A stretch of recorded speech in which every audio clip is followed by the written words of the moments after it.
দাদা দাদা একটু সাইড একটু ভালো এই ছবিটা পাঠাবো।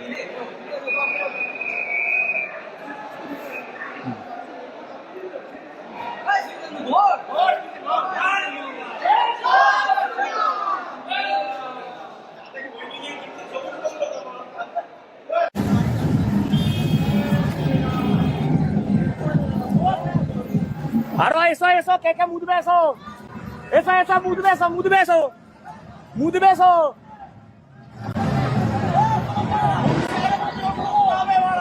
Eso, mudo beso, অভিষেকের মুখে। জয় হিন্দ বন্ধুরা, আমি দীপঙ্কর মন্ডল। আপনারা দেখছেন নবান্ন নিমন্ত্রণ। আপনাদের সবাইকে স্বাগত।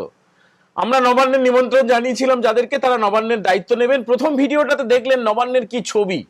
নবান্নে জয় শ্রীরাম ধ্বনি, মিষ্টি মুখ হচ্ছে, টিকা পড়াচ্ছে। এই নবান্নকে একদম নবান্নটাকে খাঁচার মতো করে রাখা হয়েছিল। ছবি দেখে তো কিছুটা বুঝতে পারছেন। দেখুন, বিজেপি সরকার সম্ভবত নবান্ন থেকে চলবে না, সেটা রাইটার্স বিল্ডিং থেকে চলবে। যিনি মুখ্যমন্ত্রী হতে চলেছেন শুভেন্দু অধিকারী, তিনি দিল্লিতে গিয়েছেন।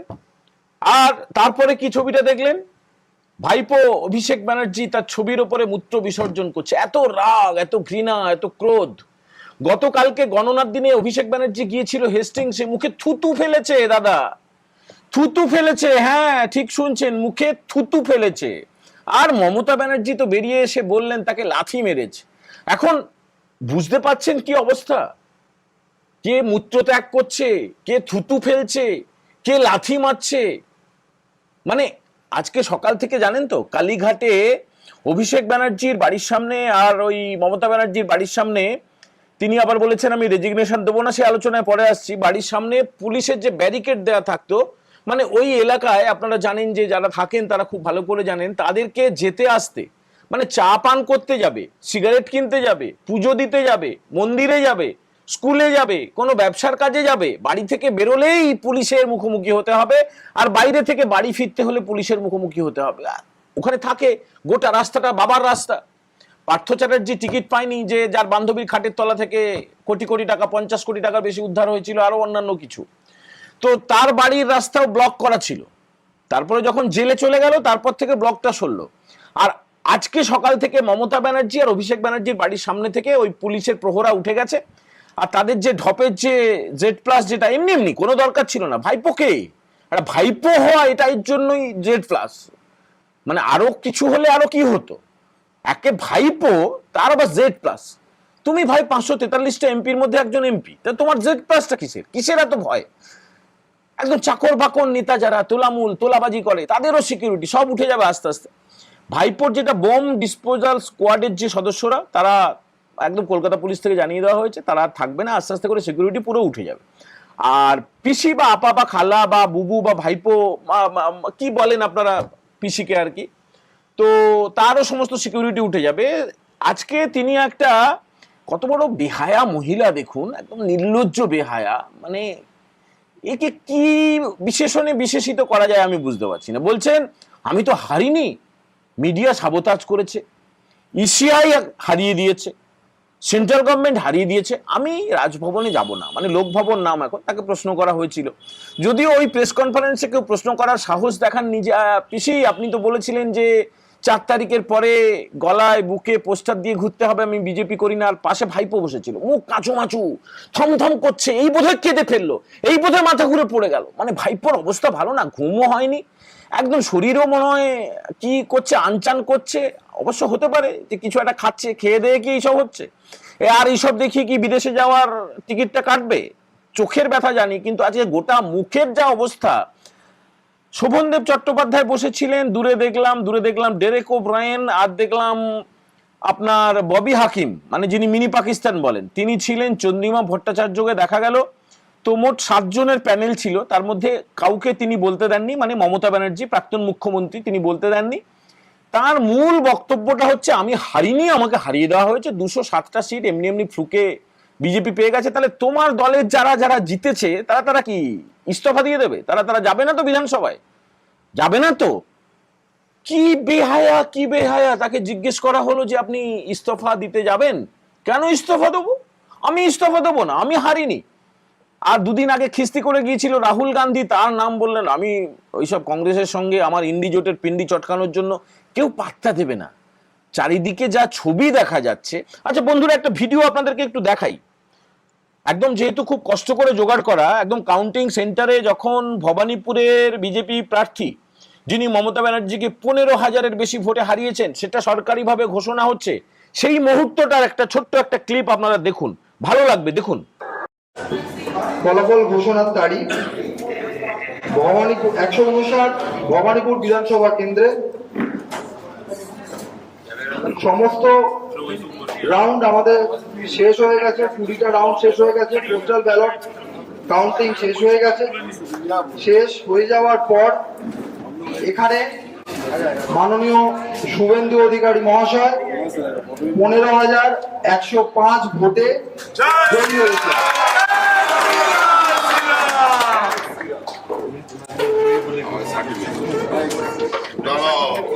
আমি রিটার্নিং অফিসার ভবানীপুর অ্যাসেম্বলি মাননীয় শুভেন্দু অধিকারী মহাশয়কে জয়ী বলে ঘোষণা করছি। একটু আমাকে দেবেন। জিন্দাবাদ জিন্দাবাদ জিন্দাবাদ নরেন্দ্র মোদি জিন্দাবাদ জিন্দাবাদ জিন্দাবাদ শ্রমিকদা জিন্দাবাদ জিন্দাবাদ জিন্দাবাদ নীতিনগর জিন্দাবাদ জিন্দাবাদ জিন্দাবাদ। ছবি তুলে নাও। হ্যাঁ,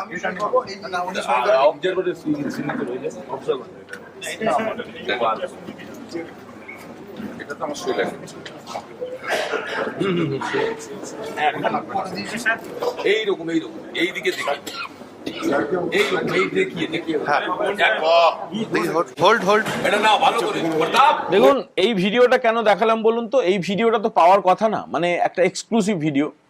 একদম যখন গণনা কেন্দ্রের ভেতরে রিটার্নিং অফিসার তিনি ডিক্লেয়ার করছেন যে ভবানীপুর কেন্দ্রের বিজয়ী প্রার্থী শুভেন্দু অধিকারী, তার হাতে সার্টিফিকেট যখন তুলে দিচ্ছেন, সেই মুহূর্তেটা যেহেতু পেয়ে গেলাম আপনাদের সঙ্গে আমরা শেয়ার করলাম। এবারে আসি যে আলোচনা দিয়ে শুরু করেছিলাম, যে প্রাক্তন মুখ্যমন্ত্রী, দেখুন এটা একটা ডেকোরাম। তিনি ইস্তফা দিন আর নাই দিন, আপনাদের আশঙ্কিত হওয়ার বিন্দু মাত্র কারণ নেই, এক চুলো কারণ নেই। কেন জানেন? দেখুন সরকারটা তো 6 তারিখে তার মেয়াদ শেষ হয়ে যাচ্ছে। তারপরে তিনি ইস্তফা দিলেন না বাড়িতে চুল ছিঁড়লেন, না ভাইপোর ঘাড়ে উঠলেন, নাকি পাগলামি করলেন, তিনি কি খেলেন না খেলেন, তিনি খালপাড়ে ডুব দিলেন, না কোথায় অন্য কোথাও কিছু করলেন, কারো কিচ্ছু যায় আসে না, কিচ্ছুটি যায় আসে না বন্ধুরা, কিচ্ছু যায় আসে না। এই আপা পিসি বুবু খালু আপনারা আদর করে হোক, রাগ করে হোক, ঘৃণা করে হোক, যা যা কিছু বলেন না, এই মহিলার মাথাটা তো বদ্ধ উন্মাদ। ক্ষমতা যখন চলে যাবে পুরোটা, মানে এখনো তিনি টের পাচ্ছেন না, এখনো তিনি ভাবছেন তিনি মুখ্যমন্ত্রী আছেন, বুঝলেন তো? তিনি ভাবছেন তিনি মুখ্যমন্ত্রী আছেন, কারণ চোরপোটারদের বড় অংশ আছে। চোরপোটার কারা? যারা রিপোর্টার অথচ চোর, যারা তোলাবাজ, যারা পা চাটে, যারা পদলেহন করে, সেই রিপোর্টার গুলো আছে। তারা পা চাটছে, চটি চাটছে, এত সুবিধে নিয়েছে, ঘর বাড়ি নিয়েছে, ফ্ল্যাট নিয়েছে, টাকা নিয়েছে, অনেক সুবিধে নিয়েছে, গাড়ি নিয়েছে। তো তারা এখনো পর্যন্ত বুঝিয়ে যাচ্ছে যে দিদি তুমি হারোনি, তুমি মুখ্যমন্ত্রী দিদি, তুমি প্রধানমন্ত্রী, তুমি পৃথিবীশ্বরী, তুমি জগদীশ্বরী, তুমি বিশ্ব ব্রহ্মাণ্ডের মালিক দিদি। এগুলো বললে মমতা ব্যানার্জি বিরাট খুশি হয়, বিরাট খুশি হয় যে আপনি হারেননি, আপনাকে হারিয়ে দেওয়া হয়েছে, আপনিই সব। আর সেই যে পাম্প খাওয়ানো, কিন্তু যত ঘন্টা যাচ্ছে, যত সময় যাচ্ছে, ঘড়ির কাঁটা tick tick tick tick tick tick tick tick করে এগিয়ে যাচ্ছে। আসলে তো জানে, মানে পাগলও তো নিজের ভালোটা বোঝে, যে আমার এই ছেলেটা নাকি আমার ভাইপোটা, কি সব বলে তো, নাকি ভাইপো না অন্য কিছু বলে, অনেকে বলে এর কি হবে, একে আমি কোথায় লোকাবো, কোন গর্তে ঢুকিয়ে দেবো, কোন খালে চুবিয়ে দেবো, কোন দেশে পাঠিয়ে দেবো। পারবে না পাঠাতে, তিহারে পাঠাতে হবে।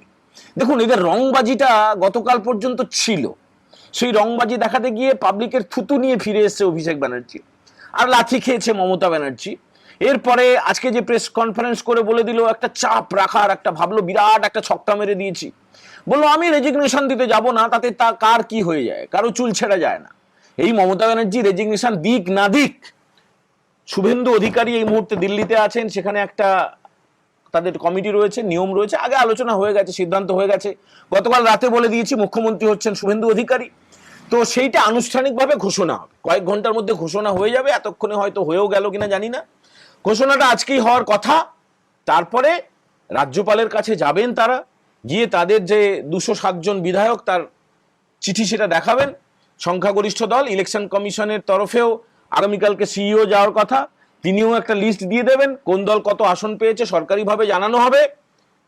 এরপরে শুভেন্দুবাবু যাবেন, গিয়ে তার যে প্রমাণপত্র তিনি দেখাবেন যে দেখুন আমাদের এই যে 207 জন এমএলএ রয়েছে। আজকে এই যে একজন হেরে গিয়েছিল রাজারহাট নিউ টাউনে বিজেপির, মাত্র খুব অল্প ভোটে 200-300 ভোটে, সেটা আবার রিকাউন্টিং করা হয়েছে। তাপস চ্যাটার্জি যিনি তৃণমূলের, ওই 200-300 ভোটে জিতেছিলেন বলে দাবি করেছিলেন, আবিরও খেলে নিয়েছিলেন, মিষ্টিও খেয়ে নিয়েছিলেন, মদও খেয়ে নিয়েছিলেন, লাফালাফিও করে নিয়েছিল তাদের ওখানকার লোকজন। আজকে আবার যখন রিকাউন্টিং হলো তখন উল্টো হয়ে গেছে, 206 ছিল বিজেপির, 207টা আসনে জয়ী হয়েছে। এরপরে যে আর কি হবে, এরপরে ফলতাটা আছে, ফলতাটাও জিতবে বিজেপি। দেখবেন ভোট যদি ঠিকঠাক হয় তাহলে কোনো লোক, কোনো ভদ্রলোক, কোনো মানবিক লোক, কোনো সুস্থ লোক তোলামূলকে ভোট দিতে পারে না, সেটা হবে না। ফলতাটা আরো জিতবে, 208 হয়ে যাবে।